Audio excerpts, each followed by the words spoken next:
The massive hall of the Galactic Assembly fell silent as Earth's announcement played across the central view screen. Then, one by one, the alien representatives began to laugh. What started as a few chuckles quickly spread until the entire chamber echoed with the sounds of various species expressing their amusement in different ways. Earth had declared it would send a single ship, just one vessel called the Horizon, to introduce humanity to the vast interstellar community. A single ship? How quaint, sneered Admiral Thorne of the Centaurian fleet, his blue-tinged skin crinkling around his eyes as he laughed. These humans think they can join our ranks with one little spacecraft? My cleaning fleet has more vessels. Representatives from the Duraxian Empire slapped their tentacles against the table in their version of laughter. The bird-like Avari whistled their amusement. Even the usually stoic crystal beings from Rigel hummed at a frequency that indicated their bemusement. Back on Earth, Captain Jin-Ho Kim stood tall before the United Council in their underground chamber beneath the rebuilt Sol. The faces on the screens surrounding him showed doubt and worry as reports of the Galactic Assembly's reaction came through. "Captain, perhaps we should reconsider," said Councillor Rodriguez, her brow furrowed with concern. "The galaxy is laughing at us. Maybe we should wait until we can build more ships." Jin-Ho shook his head firmly. "With respect, Councillor, this is exactly what we expected." His voice was steady, confident. "They may laugh now," he said quietly, "but they don't understand what we've built." Beside him, Commander Yunji Park nodded silently, her eyes reflecting the same quiet confidence. She had been with the project from the beginning, working alongside Jin-Ho through countless setbacks and breakthroughs. Their shared look held the weight of a decade of secret development, of technologies tested far from prying eyes. "The Horizon isn't just a ship," Jin-Ho continued, turning to face the full council. "It represents everything humanity has learned since first contact. While they thought we were struggling to understand basic warp theory, we were pushing boundaries they haven't even considered." Yunji stepped forward. "We've incorporated the gravity manipulation principles we observed from the Arcturian traders. We've adapted the energy conversion systems from studying debris of that Pleiadian scout ship. But most importantly," she paused, making eye contact with each council member, "we've added something uniquely human." Jin-Ho smiled slightly. "Innovation born from necessity, the ability to look at limitations and see possibilities. They think sending one ship means we're weak, limited. They don't realize we've built the only ship we need." On the screens, one councillor leaned forward. "And if they attack? The galaxy isn't always kind to newcomers." Jin-Ho's expression hardened slightly. "The Horizon is capable of defending itself. We've made sure of that. But we're not going there to fight. We're going to demonstrate that humanity deserves a place at their table." Yunji activated a small projector in her hand, displaying a hologram of the Horizon. From the outside, it looked sleek but unremarkable, intentionally designed to seem only slightly advanced by Earth standards. Nothing in its outer appearance hinted at the revolutionary systems that hummed within its walls. "Let them laugh," Jin-Ho said, his voice filled with quiet determination. "In fact, let them underestimate us completely. By the time they understand what humanity is truly capable of, we'll already have changed the rules of the game." As the council meeting ended, Jin-Ho and Yunji walked together toward the testing facility where the Horizon waited. Their footsteps echoed in the corridor, matching the steady beating of their hearts, each filled with the nervous excitement of what was to come. "Ready to show the galaxy what one human ship can do?" Jin-Ho asked. Yunji smiled. "They won't be laughing for long." The Horizon glided silently through the darkness of space, its engines barely making a whisper, as it crossed into the territory known as the border systems. Captain Jin-Ho Kim stood on the bridge, hands clasped behind his back, watching the stars streak by on the main view screen. "Captain, we're picking up multiple signals approaching," called out Communications Officer Su-Jin Bei. Her fingers danced across her console as she analyzed the incoming data. 15 vessels, military class. They're forming a perimeter around us. Jin-Ho nodded calmly. "Right on schedule." Lieutenant Hajun Lee sat at the tactical station, His posture relaxed despite the tension building on the bridge. The young officer had been handpicked for this mission after showing exceptional calm under pressure during the Mars crisis. Now, as 15 alien warships moved to surround their lone vessel, that calm was being put to the test again. "They're hailing us, Captain," Sujin reported. "On screen," Jinho ordered. The face that appeared belonged to a Vukalari commander. Blue-scaled with ridges above dark eyes that narrowed suspiciously at the humans. "Earth vessel," the commander spoke, his translator giving his voice an artificial smoothness. "You have entered protected space. We will escort you to the Council." "Checkpoint." Jinho bowed his head slightly. "We appreciate the welcome, Commander."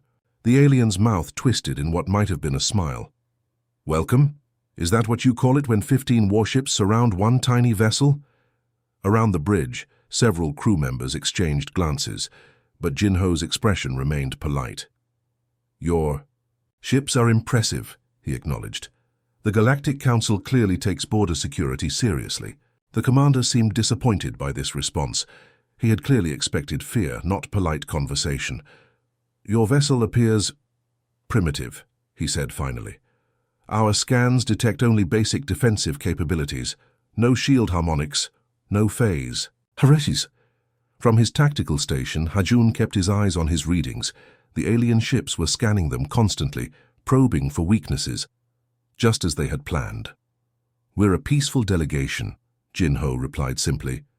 The commander made a sound that might have been a snort. "Peace is maintained through strength human. As is tradition, we will perform a ceremonial weapons demonstration to honor your arrival." Commander Yunji Park, standing beside the captain, raised an eyebrow. "Ceremonial weapons demonstration?" "It is customary," the alien insisted, though his eyes gleamed with something less than diplomatic intentions. Jinho looked to Hajun. "Lieutenant, analysis?" "Their lead vessel is charging weapons, Captain," Hajun reported calmly.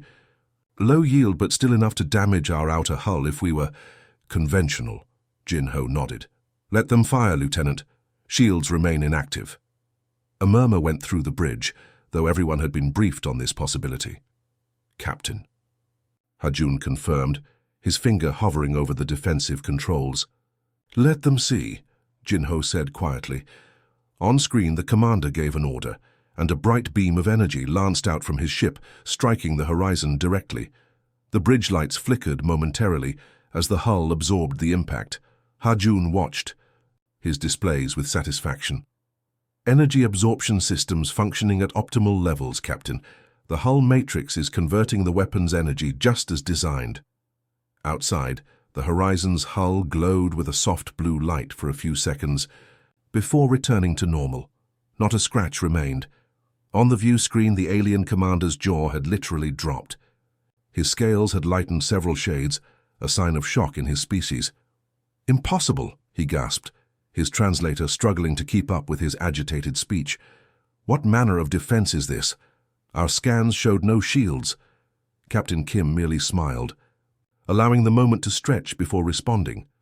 "Perhaps your scans need calibration," he suggested mildly. Hajun suppressed a smile as the alien commander sputtered, barking orders at his crew to rescan the human vessel. "You should know," Jinho added, "that what you just witnessed was not an act of aggression on our part. Your energy was simply redistributed." The commander stared at him, comprehension slowly dawning. "You absorbed our weapons fire? The first lesson humanity learned upon looking to the stars," Jinho said, "was that we would need to think differently if we were to survive. This is merely one example." The 15 warships adjusted their formation, suddenly maintaining a more respectful distance from the horizon. "We will continue your escort to the Council checkpoint," the commander said, his tone noticeably less condescending. "Perhaps there is more to discuss about Earth's approaches." As the transmission ended, a small cheer went up around the bridge. Hajun exchanged a triumphant look with Eunji. "First impressions matter," Jinho said to his crew, a small smile, finally breaking through his diplomatic facade. "And I'd say ours just got a whole lot more interesting." The horizon approached the massive space station, known as the Galactic Hub, its sleek form tiny against the sprawling structure that served as the heart of interstellar politics. The hub resembled a giant metal snowflake, with dozens of docking arms extending outward to accommodate ships from hundreds of different worlds. "Approaching final coordinates, Captain," announced pilot Dae-Hyun Choi, his fingers making small adjustments to their course. "Hub control has assigned us docking. Port 47B. Captain Jin-Ho Kim nodded. "Take us in slowly. Let them get a good look at us." Commander Yoonji Park smiled slightly as she watched the sensor readings. "We've got quite an audience, Captain. I'm counting at least 30 observation vessels tracking our approach." "Good," Jin-Ho replied. "The more, the better." News of the strange human ship that had absorbed a Vikalari weapon blast had spread quickly through the Council worlds. Now scientists, military officials, and diplomats were scrambling for a closer look at this curious vessel from Earth. "Sir," called out Communications Officer Soo-Jin Bae, "Hub Control is warning us about increased pirate activity in the outer asteroid belt. They're recommending we take a longer route to avoid it." Jin-Ho and Eun-ji exchanged knowing looks. "Thank ye."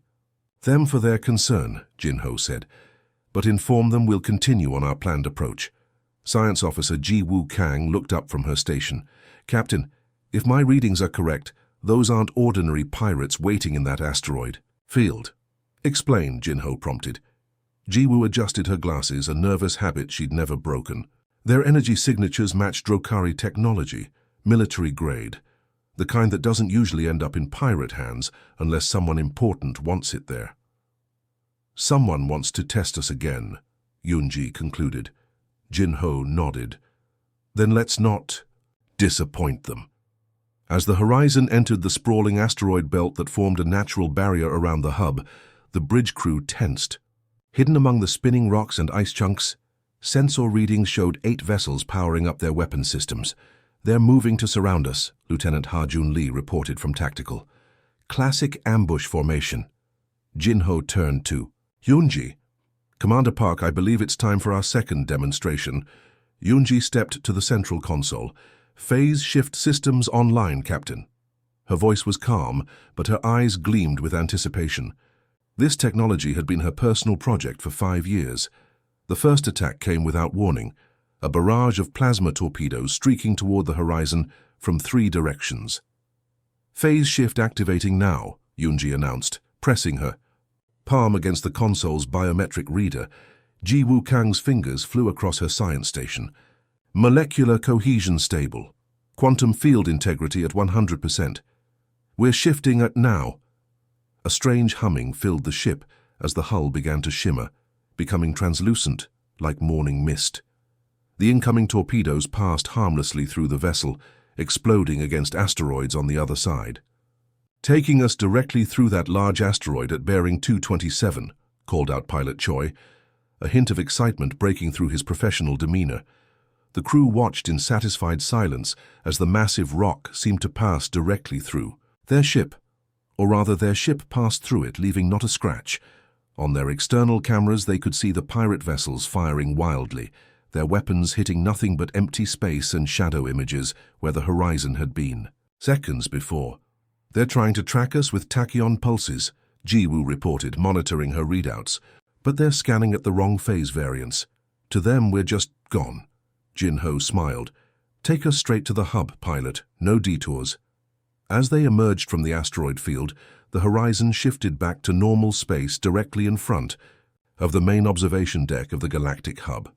Through the massive viewports, hundreds of alien faces stared in disbelief at the ship that had just phased through solid matter. "Com channels are exploding, Captain," Soo-Jin reported, her console lighting up with incoming signals. "Everyone wants to know how we did that." "Let them wonder a little longer," Jin-Ho replied. "We still have more to show them." On the hub's main communication channel, an official's voice sounded both impressed and uncertain. "Earth Vessel Horizon, welcome to the Galactic Hub. It seems we have much to discuss."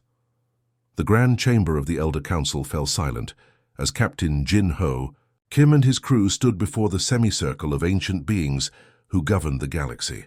These elders represented the oldest spacefaring civilizations, some having explored the stars when humans were still figuring out farming. Their compound eyes and weathered scales reflected the light from the massive holographic display hovering between them and the humans. "We acknowledge your ship has unusual capabilities," spoke Elder Thrix, her translucent tentacles waving slowly as she addressed them. "But technology alone does not grant one a place at our table." Elder Zorn, a being of crystalline structure who had lived for over 2,000 years, leaned forward. "Many species come with impressive toys and gadgets. Few demonstrate true understanding of the cosmos." Jinho bowed respectfully. "We seek only to show that humanity has something valuable to contribute to the galactic community." "Prove your worth," demanded Elder Thrix, her voice echoing through the chamber. With a wave of her appendage, the holographic display changed to show a swirling, chaotic region of space. "Navigate the quantum vortex." A murmur ran through the watching aliens. The quantum vortex was a naturally occurring phenomenon, a region where reality itself became unstable, where the laws of physics bent and warped unpredictably. Ships that entered rarely emerged intact. Commander Yoon-Ji Park stepped forward. "The quantum vortex is considered unnavigable by conventional means." "Precisely," said Elder Zorn. "Conventional means." Jin-Ho turned to his crew. "Pilot Choi, engineer. Song, your thoughts?" Pilot Daehyun Choi studied the holographic representation, his eyes tracking the chaotic patterns. He had been flying since he was 14, with an intuitive understanding of movement that bordered on supernatural. "The patterns look random, but there are echoes, like ripples in a pond but in multiple dimensions." Engineer Min Seo Song nodded slowly. "The dimensional folding drive could work here. It wasn't designed for this, but the principles are the same." Her voice was soft but confident.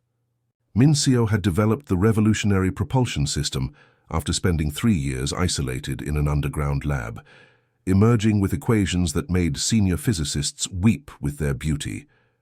Jin-Ho looked back at the elders. "We accept your challenge."